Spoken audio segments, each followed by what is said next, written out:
para despejar ciertas dudas en relación a la denuncia que hay en contra del presidente de la República, Gabriel Boric. Esto es por acoso sexual, por una parte, que data desde el año 2013-2014, y por lo que se ha entendido también la difusión de imágenes personales. Registros de imágenes privadas, sí. Registro de imágenes privadas. Queremos hablar con Alejandra Castillo, es directora del Departamento de Derecho Penal de la Universidad Diego Portales. ¿Qué tal, abogada? ¿Cómo está, profesora? Muy buenos días. Hola, buenos días. Hola, buenos días. Lo que ha llamado mucho la atención, entre varias cosas, ¿no? Insistir, esto es una denuncia, estamos esperando ahí que la vocera y por parte de la Fiscalía también se entreguen más detalles, pero ha llamado mucho la atención también el periodo que ha pasado. Hay una nueva ley de imprescriptibilidad de delitos, ¿no?, de índole sexual. ¿En qué figura quedaría esto, considerando que habrían ocurrido entre julio del 2013 y julio del 2014?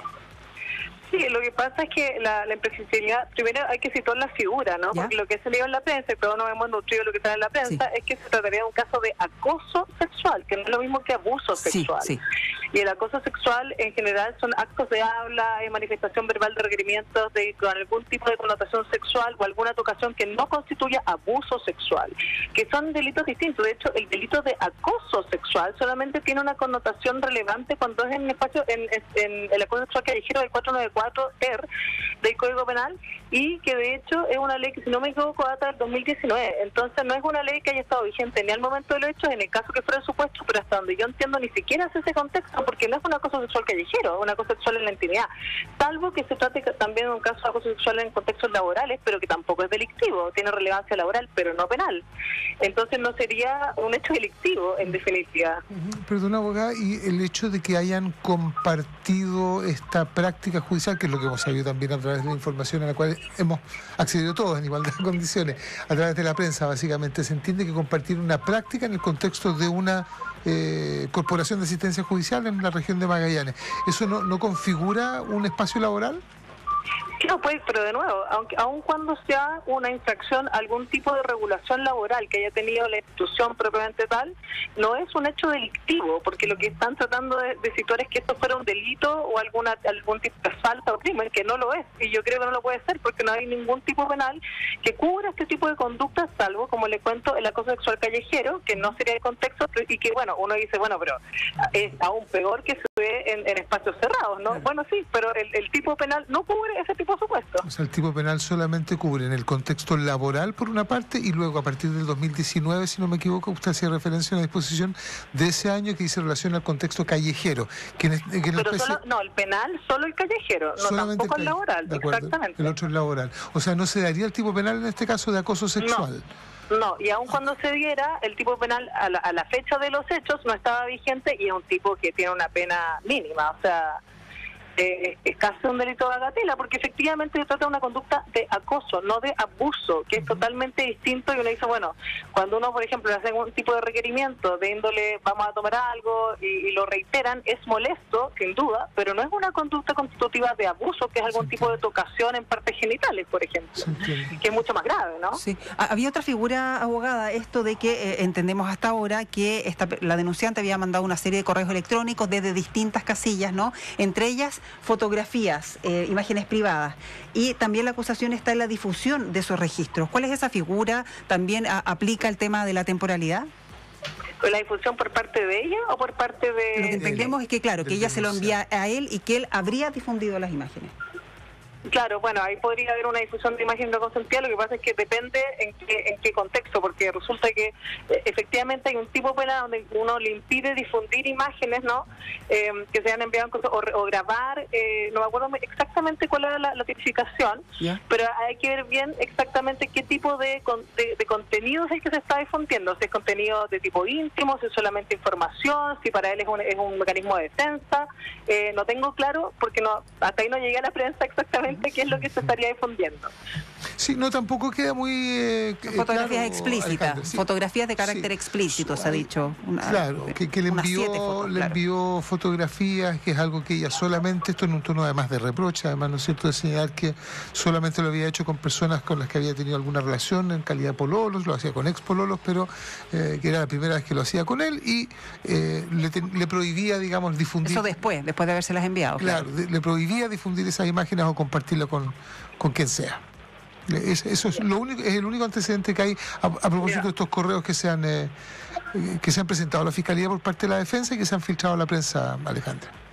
Ya, yo ahí tendría que ver exactamente la figura y el contexto, o sea, qué es lo que se difundió, en qué términos, a quién, Si es que para poder situarlo penalmente. No, sí, claro, pero ¿quién lo difundió? ¿Él lo difundió a la prensa o él se lo mandó a una amiga? Claro, son correos que ella, a ver, en abril, según lo que en este caso particular, Mega Noticias los tiene publicado, en el 26 de abril le manda las imágenes, ¿no?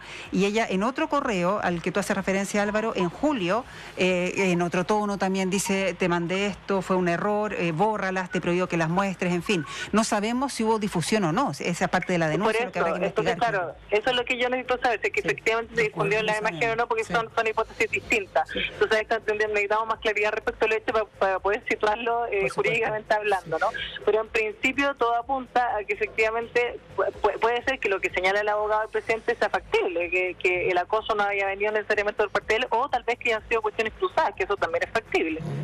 Estamos hablando con la directora del Departamento de Derecho Penal de la UDP, Alejandra Castillo, a esta hora. Hay una precisión que me parece que es útil, que es relevante en estos casos, en estos casos, que justamente tiene que ver con, se expresa de esta manera, con la obligación de creerle a la denunciante, ¿no? Con la obligación de, ¿cuál es el dibujo preciso de creerle a la denunciante? ¿Es hacer un juicio o un prejuicio sobre la veracidad de los hechos o tomar todas las providencias precisamente para que se dé debido curso y se evite una eventual revictimización de la parte denunciante? ¿Cuáles son los límites? ¿Cómo se define esta figura? Ya, precisamente con esa figura siempre estoy muy cuidadosa porque creo que estamos viviendo una era un poco como lo diría, tendenciosa en la dirección del derecho penal de las víctimas, cuando en general la persona débil frente al proceso penal era la persona imputada. Es cierto que el proceso debe velar por todos los intereses, persona imputada y víctima, sin duda.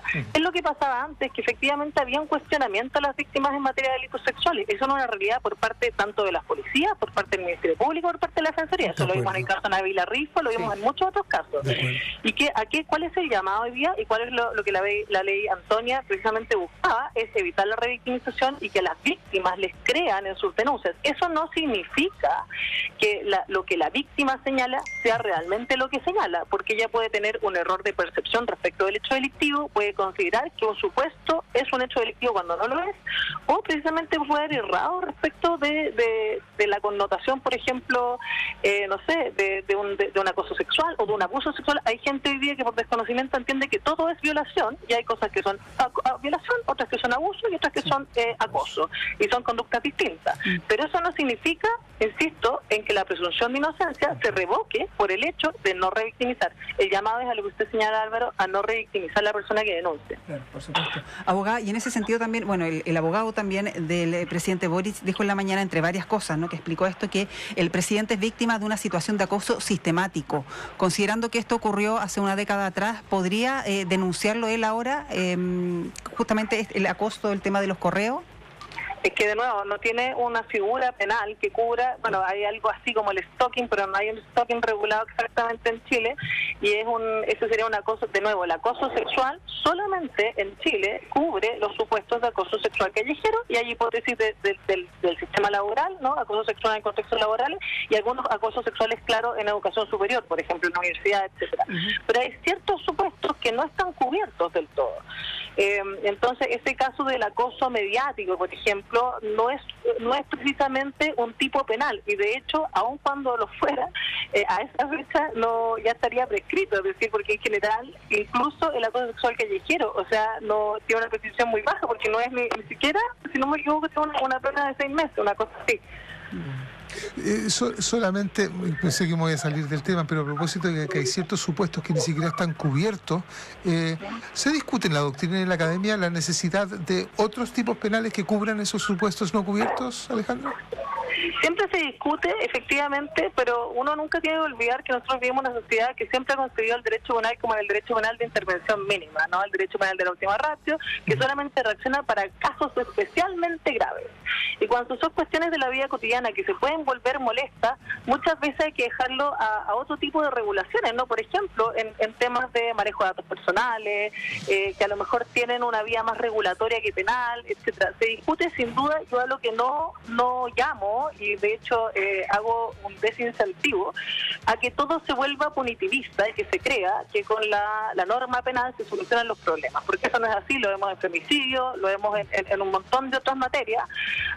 Entonces el llamado yo creo que es a una cuestión más bien de educación de largo plazo, que no se hace, pero si se discute. En general los penalistas tendemos a ser bastante minimalistas, no así los parlamentarios.